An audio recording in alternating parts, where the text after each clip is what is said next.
चाचा चौधरी और जहरीला इंसान नोरा। टारो, तुम्हें बहादुर आदमी की जरूरत थी ना? मैं नोरा को लाया हूं।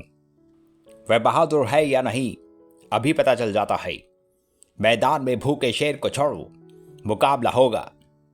पिंजरा खोल दिया है, जाओ उस आदमी के बाद से अपनी भूख मिटाओ। ऐसा खेल टारो को बहुत दिनों बाद देखने को मिला। बेचारा नोरा अब कुछ क्षणों का मेहमान है।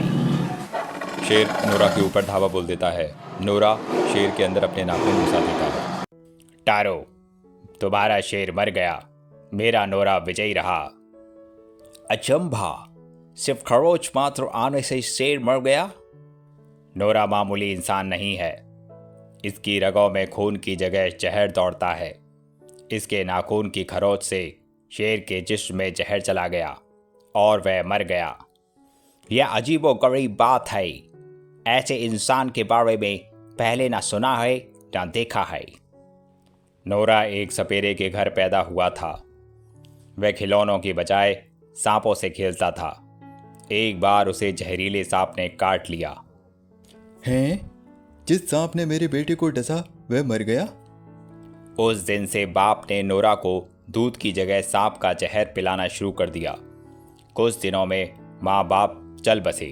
वह अकेला रह गया। जहर घातक है पर बहुत महंगा है, इसलिए नोरा तुम्हारे पास आया है।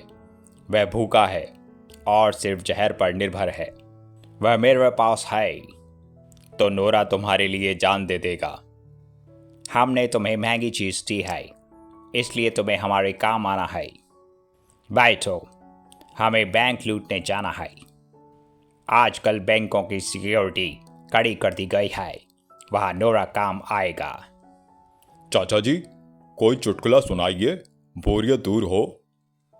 सुनो साबू, बंटू और मंटू दो भाई थे। वे जंगल पार कर रहे थे कि एक पागल हाथी उन्हें मारने दौड़ा। क्या जान बचाने के लिए वे भागे? हाँ, बंटू दौड़कर पेड़ पर चढ़ गया। मंटू गुफा जिसका द्वार तंग था उसमें घुस गया। जब हाथी निकल गया तो मंटू गुफा से बाहर आया। जानवर ने मुड़कर देखा और मंटू को मारने वापस दौड़ा। यह कई बार हुआ। पेड़ पर बैठा बंटू चिल्लाया, मंटू, गुफा से बार बार तुम बाहर क्यों आते हो? मैं ज़्यादा देर गुफा में नहीं रह सकता, वहां शेर सोया हुआ है, मंटू ने जवाब दिया। हा हा हा हा। नोरा, बैंक से तुम्हें करेंसी नोट लाने हैं। मैं समझ गया। ए जंगली, कहाँ जाते हो? उसने मेरी आंखों में नाखून घुसेड़ दिया। सिपाही को मारकर नोरा अंदर बैंक में घुसा। तिजोरी की चाबियां दो। अपनी जगह से कोई नहीं हिलेगा। नोरा नोटों को बैग में भरने लगा। कोई हमारे पीछे नहीं आएगा। वे बैंक लूटकर भाग रहे हैं। साबू, उन्हें पकड़ो। हा हा हा, कितनी आसानी से यह सब हो गया। नोरा हमारे लिए बड़ा कीमती आदमी है। तभी साबू पीछे से दौड़ता हुआ आता है और मैटाडोर के ऊपर एक छलांग लगा देता है। हू भा, और उसको अपने हाथ से एक शीशा तोड़ देता है। कड़ाक। ओ, ट्रक कंट्रोल से बाहर हो गया। तुमने अपनी मौत को बुलाया है, मरने के लिए तैयार हो जाओ। साबू एक हाथ मार के उसकी गन गिरा देता है। नोरा, आओ, उसे खत्म कर दो। साबू, उसके नाखूनों से बचना, वे जहरीले हैं। साबू नीचे झुक जाता है। बच गए, उसके नाखून मुझे छू नहीं पाए। नोरा पीछे एक गाड़ी पर गिरता है और उसका सामान उछलकर नोरा के ऊपर आ जाता है। वह गुस्से से पागल हो गया है। इस बार उसका हमला दोगुने वेग से होगा। साबू, नोरा को इसमें धकेलो। वह हमले के लिए उछला। जाओ, मैंने उसे सिर्फ धकेला। वह अपने बैग से अंदर चला गया। बाहर से साकल लगा दी। मेरा ट्रक कहाँ ले जा रहे हो? Police station. अपराध में इसका प्रयोग हुआ है। चाचा जी, अपराधी पकड़े गए। लेकिन अभी कहानी खत्म नहीं हुई। अस्पताल जाना है। डॉक्टर साहब, अंदर जहरीला इंसान है, उसका इलाज करना है। वह बेहोश हो गया है।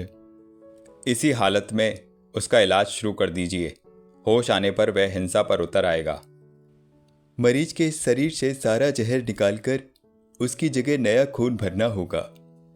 कुछ दिनों के बाद नोरा अब एक आम आदमी की तरह है। उसकी खुराक अब जहर नहीं बल्कि पूड़ी और आलू हैं। तो कहानी समाप्त हुई। आशा करता हूँ आपको अवश्य ही पसंद आई होगी।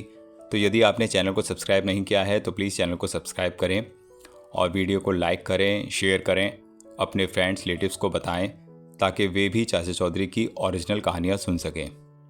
और चैनल को सुनते रहें जहाँ पर आपको मिलेगी नागराज, चाचा चौधरी, बिल्लू, मोटू पतलू की कहानियाँ, यही अलग अलग आवाज़ में। धन्यवाद।